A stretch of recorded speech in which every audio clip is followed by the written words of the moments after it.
জাতীয় পতাকাক এবাৰ চৰম অপমান কৰা হৈছে ৰাজ্যত জাতীয় পতাকাক অপমান কৰা হৈছে আৰু এবাৰ খোদ শিক্ষা বিভাগে অপমান কৰিছে জাতীয় পতাকাক আমাৰ দেশৰ জাতীয় পতাকাখনৰ গাম্ভীৰ্যতা নাইকিয়া কৰিছে বিকৃত ৰূপত এখন বিদ্যালয়ত উপস্থাপন কৰা হৈছে জাতীয় পতাকা যাক লৈ সাধাৰণ ৰাইজ আসলতে ক্ষোভিত হৈ পৰিছে আমি দৃশ্যাংশ এই মুহূৰ্তত দেখুৱাবলৈ চেষ্টা কৰিছো এখন হৈছে এখন বিদ্যালয় আৰ বজালিৰ এখন বিদ্যালয় যত আসলতে বিকৃত ৰূপত এনেদৰে উপস্থাপন কৰা হৈছে জাতীয় পতাকা যেটো সকলোৱে জানে জাতীয় পতাকাখনৰ ওপৰত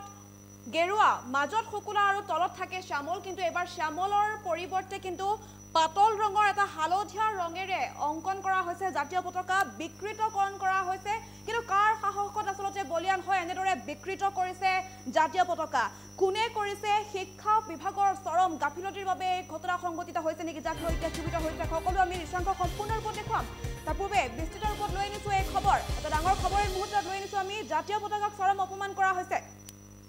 ৰাজ্যৰ এখন বিদ্যালয়ত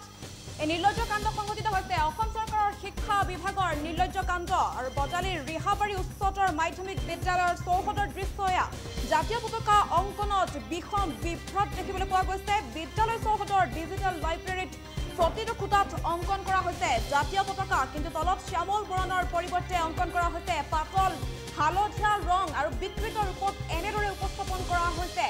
জাতীয় পতাকা কিন্তু কাৰ সাহসত বলিয়ান হয় এনেদৰে জাতীয় পতাকাখনক বিকৃত কৰিবলৈ অধিকাৰ পালে কোনে আসলতে নাজানে যে দেশৰ জাতীয় পতাকাখনৰ ৰং আসলতে কোনে নাজানে সৰুৰে পৰা শিকোৱা হয় সৰুৰে পৰা সকলোৱে দেখি থাকে নিজৰ দেশখনৰ জাতীয় পতাকাখন যদি আঁকিব নাজানে অংকন কৰিব নাজানে তেন্তে শিক্ষা বিভাগে কিয় এনে চৰম গাফিলতি আসলতে শিক্ষা বিভাগে কেনেধৰণে কৰিব পাৰে আৰু এই ক্ষেত্ৰত এটা কি ব্যৱস্থা গ্ৰহণ কৰিব কোন লোকে আসলতে অংকন কৰিছে এনেদৰে পাতল হালধীয়া ৰঙেৰে বিকৃত কৰিছে যিহেতু শ্যামল ৰং থাকে তলৰ অংশত কিন্তু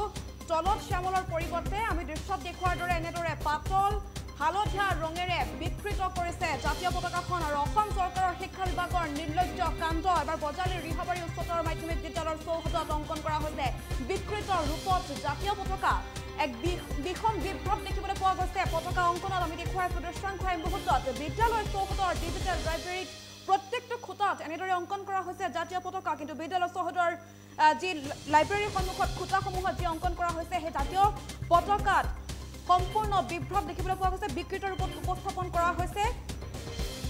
যাৰ বাবে এটা ক্ষোভিত হৈছে সাধাৰণ জনতা আৰু বিদ্যালয় পৰিচালনা সমিতি আৰু অধ্যক্ষই নিৰ্মাণ কৰি এনে দৃশ্যপট অংকন কৰিছে বুলি জানিব পৰা গৈছে আৰু জাতীয় পতাকা অংকনৰ নামত এনে নিকৃষ্ট কাণ্ড দেখি এতিয়া হতভম্ব হৈছে স্থানীয় ৰাইজ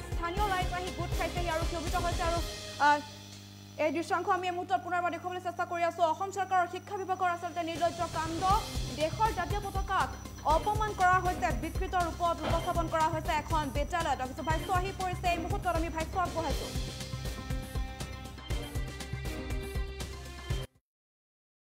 বিদ্যালয় আৰু এইখন স্কুলতে মই মেট্ৰিক পাছ কৰিছোঁ এইচএছ পাছ কৰিছোঁ আজি আমাৰ মানে প্ৰতি বছৰে হয় এইটো মানে কি আমাৰ ৰঙালী বিহুৰ যিটো মানে প্ৰীতি ভোজন এটা থাকে নহয় আপোনালোকে জানে চাগে এইটো মানে আমাৰ প্ৰীতি ভোজন অনুষ্ঠান আছিলে আজি হঠাৎ মোৰ মানে চকুত পৰিল মানে আমাৰ যিখন ৰাষ্ট্ৰীয় পতাকা জাতীয় পতাকা আমাৰ মানে ৰংবিলাক ভুল হৈ আছে কি হৈ আছে মানে আপুনি চাওক আমি শিকি আহিছোঁ সৰুৰ পৰা স্কুলত ওপৰে গেৰুৱা মাজত শুকুৰা তলত শ্যামল আছে তো শ্যামল ৰংটো আপোনালোকে দেখাই দিয়ক একবাৰ যদি আছে তাতে চাওক জাতীয় পতাকাত এনেকুৱা ৰং কেতিয়াৰ পৰা আহিল মানে এইটো মানে অলপ ভাবিবলগীয়া কথা স্কুল পৰিচালনা সমিতি আৰু হেডমাষ্টাৰে নিজে কৰিছে নিজে কৰিছে ইয়াতে মানে নলেজত নাছিল নেকি সেইটো মই গম নাপাওঁ আমাৰ স্কুলখনতো বহুত মানে শিক্ষাবিদ আছে আপোনাৰ মানে যিজন আমাৰ স্কুলৰ প্ৰিন্সিপাল তেখেততো বহুত মানে গুণী জ্ঞানী ব্যক্তি তেখেতৰ নাম নিৰঞ্জন গোস্বামী আৰু দ্বিতীয়তে আমাৰ স্কুল পৰিচালনা সমিতিটো আমাৰ বহুত জন্যগণ্য কিছুমান ব্যক্তি আছে কিন্তু আজিলৈকে তেওঁলোকৰ চকুত যে এই বস্তুটো পৰা নাই তাৰমানে অলপ মানে ভাবিবলগীয়া কথা জাতীয় পতাকাখনৰ যিকোনো ৰূপো দিব নোৱাৰে একদম নোৱাৰে আচলতে অংকন কৰা হৈছে অশোক চক্ৰ আছে 24ডাল দণ্ড আছে কি দেখিছে এই একেবাৰে মানে আমাৰ দেশৰ যিটো মানে সন্মান সেইটোকে অপমান কৰা যেন মোৰ বোধ হৈছে এইটো আৰু ইয়াৰ ছাত্ৰ ছাত্ৰীয়ে কি শিকিব এতিয়া তাকেইতো মানে এনেকৈ যদি হৈ থাকে ইয়াত বৰ্তমান পঢ়ি থকা ছাত্ৰ ছাত্ৰীক মানে কি শিক্ষা দিব এওঁলোকে ভাবিবলগীয়া কথা। কেতিয়া বনাইছে ঘৰটো? আজিৰ পৰা মোটামুটি 2 মাহমান মানে বহাগ মানত কাম চলিছিলে, তাৰপিছত মানে আজিৰ পৰা আপোনাৰ 15-20 দিনমান আগত উদ্ঘাটন হৈছে। লাইব্ৰেৰী নেকি? লাইব্ৰেৰী। জাতীয় পতাকাৰ ৰংটো মানে তেওঁলোকে এইটো কৰিব নালাগিছিল, এইটো মানে বহুত ভুল হৈছিল। এইটোতো বহুত কমিটিখনত বহুত জানা ব্যক্তি আছিল বা আমাৰ যিখিনি টিচাৰ আছিল তাহোঁ বহুত জানা BSc MSc আছে, কিন্তু তাহাঁতো চকুত পৰিব লাগিছিল। এইখিনি কামটো তাৰ আজিলৈকে চকুত পৰা নাই। বাকী আমাৰ স্কুলৰ যিখিনি ল'ৰা ছোৱালী আছে তেওঁলোকক এতিয়া বৰ্তমান কি শিক্ষা দিব, সেইখিনিয়ে কথা। জাতীয় পতাকাৰ ৰূপ দিয়া হৈছে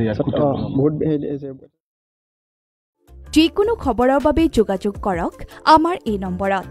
7099017330 আৰু 7099017110।